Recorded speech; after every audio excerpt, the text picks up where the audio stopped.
ଆଜି ପବିତ୍ର ଗୁରୁ ପୂର୍ଣ୍ଣିମା। ଏହି ଦିନ ଗୁରୁ ଚେତନା ଅନ୍ତରୀକ୍ଷରେ ସଘନ ହୋଇ ଶିଷ୍ୟମାନଙ୍କର ଅନ୍ତଃକରଣରେ ବର୍ଷା କରନ୍ତି। ସଚ୍ଚା ଶିଷ୍ୟ ନିଜ ଆରାଧ୍ୟଙ୍କର ପରିଚେତନାର ସେହି ଅପୂର୍ବ ବୃଷ୍ଟିକୁ ଅନୁଭବ କରନ୍ତି ଏବଂ କୃତ୍ୟକୃତ୍ୟ ହୋଇଥାନ୍ତି। ଗୁରୁଙ୍କର ସ୍ମୃତି ମାତ୍ରେ ଶିଷ୍ୟର ଆଖି ଛଳଛଳ ହୋଇଉଠେ, ରୋମାବଳୀ ପୁଲକିତ ହୋଇଯାଏ, ଭାବସିକ୍ତ ହେବାରେ ଲାଗେ ଏବଂ ଚେତନାରେ ଏକ ଶିହରଣ ଖେଳିଯାଏ। ଏସବୁ ହେବ ନାହିଁ ବା କାହିଁକି? ଆଜି ସଦ୍ଗୁରୁଙ୍କର ପୂର୍ଣ୍ଣତାର ଅନୁଭୂତିର ମହୋତ୍ସବ। ଗୁରୁ ପୂର୍ଣ୍ଣିମା ନିଜ ପ୍ରଭୁଙ୍କର ସ୍ମରଣ ଏବଂ ସମର୍ପଣର ମହାପର୍ବ ଅଟେ। ଗୁରୁ ଆକୃତିରେ ନୁହେଁ, ପ୍ରକୃତିରେ ଦିବ୍ୟ ରୂପ ହୋଇଥାନ୍ତି। ଯିଏ ତାଙ୍କ ପ୍ରକୃତିକୁ ଚିହ୍ନିଥାଏ ସେ ହିଁ ଶିଷ୍ୟ ହେବାର ଯୋଗ୍ୟ ଦିଏ।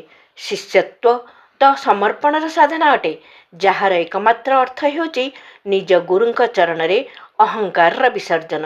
ଶିଷ୍ୟ ତ ସିଏ ଯେ ଜୀବନର ତତ୍ତ୍ୱକୁ ଶିଖିବା ସକାଶେ ପ୍ରସ୍ତୁତ ଓ ତତ୍ପର ଥାଏ, ଏହାର ସତ୍ୟକୁ ବୁଝିବା ପାଇଁ ପ୍ରତିବଦ୍ଧ ହୋଇଥାଏ।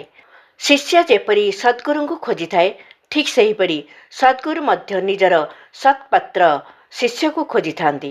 ଏହି ପ୍ରକ୍ରିୟାର ଚରମ ସେତେବେଳେ ହୋଇଥାଏ ଯେତେବେଳେ ଶିଷ୍ୟ ନିଜର ସମ୍ପୂର୍ଣ୍ଣତାକୁ, ନିଜର ଅଗଠିତ ଜୀବନକୁ ସଦ୍ଗୁରୁଙ୍କର ପୂର୍ଣ୍ଣତାରେ ସମର୍ପଣ କରିଥାଏ ଏବଂ ସଦ୍ଗୁରୁ ମଧ୍ୟ ନିଜର ପୂର୍ଣ୍ଣତା ଶିଷ୍ୟ ମଧ୍ୟରେ ଅଜାଡ଼ି ଦିଅନ୍ତି।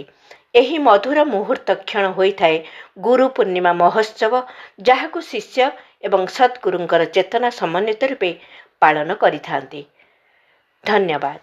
ବିଚାରକ୍ରାନ୍ତି ଦୂତ ୟୁଟ୍ୟୁବ୍ ଓଡ଼ିଆ ଚ୍ୟାନେଲକୁ ସବସ୍କ୍ରାଇବ୍ କରିବା ସହ ପରବର୍ତ୍ତୀ ଭିଡ଼ିଓ ପ୍ରାପ୍ତ କରିବା ପାଇଁ ବେଲ୍ ଆଇକନ୍ ଦବାନ୍ତୁ ଏବଂ ବିଚାରକ୍ରାନ୍ତି ଦୂତ ଓଡ଼ିଆ ଫେସବୁକ୍ ଓ ଇନଷ୍ଟାଗ୍ରାମ ସହ ଯୋଡ଼ି ହୁଅନ୍ତୁ। ଧନ୍ୟବାଦ।